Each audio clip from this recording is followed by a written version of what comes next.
কারণ নবীজি সাল্লাল্লাহু আলাইহি সাল্লাম সবচেয়ে বেশি নফল রোজা রাখতেন শাবানে। এজন্য শাবান মাসে বেশি বেশি নফল রোজা রাখা।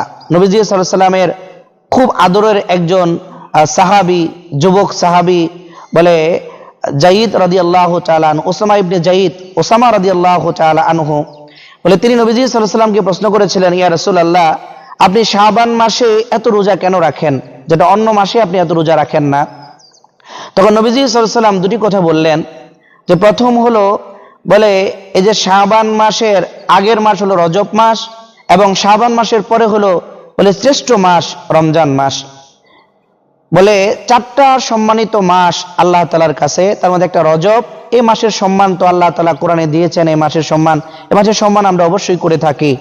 তারপরে হলো শাবান, তারপরে রমজান মাস। রমজান মাসে তো বিশেষ মর্যাদা, শ্রেষ্ঠ মাস, এটার মর্যাদা আমরা প্রত্যেকেই দিয়ে থাকি। কিন্তু দুই মাসের মাঝখানে শাবান মাস, এই মাসটা অবহেলিত। এই মাসে প্রত্যেকে গাফেল থাকে, ইবাদত বন্দেগীতে অনেক দূরে থাকে। এজন্য নবীজি সাল্লাল্লাহু আলাইহি সাল্লাম বলেন, এই মাসটা আসলে গাফেল হওয়ার মাস নয়, এই মাসকে কম গুরুত্ব দেওয়ার মাস নয়। এজন্য এই মাসের গুরুত্বটা মানুষকে বোঝাবার জন্য, আমল আখলাকের আরো উন্নতি করার জন্য এই মাসে আমি বেশি বেশি রোজা রাখি। আর দুই নম্বর বিষয় হলো এই মাসে আল্লাহ তাআলার কাছে বলে পুরা এক বছরের হিসাব আমলনামা আল্লাহ তাআলার কাছে পেশ করা হয়। এখানে আরেকটা প্রশ্নের উত্তর না দিলেই নয়। আমরা অনেকেই জানি যে আল্লাহ তাআলা প্রত্যেক সপ্তাহে সোমবার এবং বৃহস্পতিবার, আরেক বনে আসছে শুক্রবার, এই দুদিন ফেরেশতারা আল্লাহ তাআলার কাছে আমলনামা পেশ করে, আমলনামা পেশ করে। আবার নিয়মিত দৈনিক একদল ফেরেশতা, দিনের বেলার ফেরেশতা সন্ধ্যার সময় আল্লাহ তাআলার কাছে সারা দিনের আমল পেশ করে।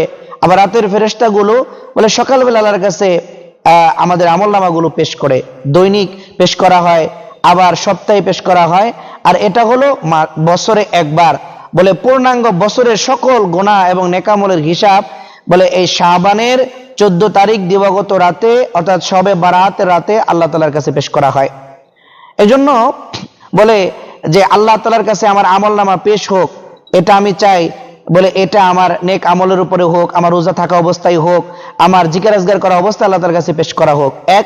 আরেকটা বিষয় হলো এই লাইলাতুন নিসফি মিন শাবান, অর্থাৎ শবে বারাতের রাতে প্রত্যেকটা বান্দার ভাগ্য লেখা হয়। সে আগামী এক বছর কি করবে, সে কি উপার্জন করবে, সে কি কি নেক আমল করবে, সে কোন দিন মারা যাবে, বলে কোন দিন কারা কারা মারা যাবে, এই লিস্টটা আজরাইলের হাতে দিয়ে দেওয়া হয়। যে এই বছর এই লোকগুলা মারা যাবে, এই বছর এই এই মানুষগুলা জন্মগ্রহণ করবে, তাদের লিস্টগুলো দিয়ে দেওয়া হয়। এজন্য নবীজি বলে আমি চাই আমার এক বছরের ভাগ্যটা এটা লেখা হোক, যে আমার রোজা অবস্থায় বা আমার ইবাদত অবস্থায়, জিকির আজগার অবস্থায়।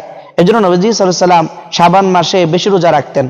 তবে নবীজি প্রথম 10 দিন এবং দ্বিতীয় 10 দিন বলে রোজা রাখার কথা বলছেন। শেষের দিকে রোজা রাখতে নিষেধ করেছেন, বিশেষ করে শাবানের শেষ তারিখটা রোজা রাখতে নিষেধ করেছেন। এটা এজন্যই বলে শেষ দিন রোজা রাখলেও রমজানের আর শাবানের মধ্যে কোনো পার্থক্য বুঝবে না। আর 2 নম্বর আমল হলো আমরা বলে দিনের বেলায় তো রোজা রাখবো, আর বেশি বেশি রাতের বেলায় নফল ইবাদত করব। খুব বেশি রাতে এবং দিনে নফল ইবাদত করব।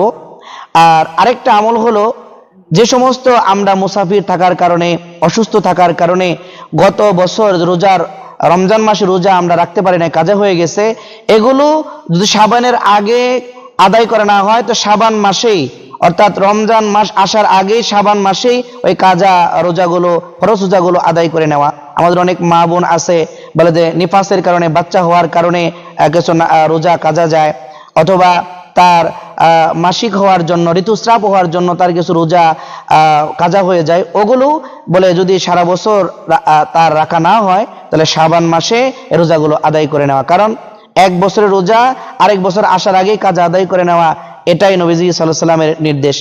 আর আরেকটা বিষয় হলো যার মাধ্যমে আমরা পুরো শাবানে আমরা করব, যেটা একটু আগেও বলছি, বেশি বেশি দান সদকা করব। এটা হাদিসের মধ্যে না থাকলেও আমাদের সাহাবায়ে কেরাম আসলাফদের আমল দ্বারা প্রমাণিত।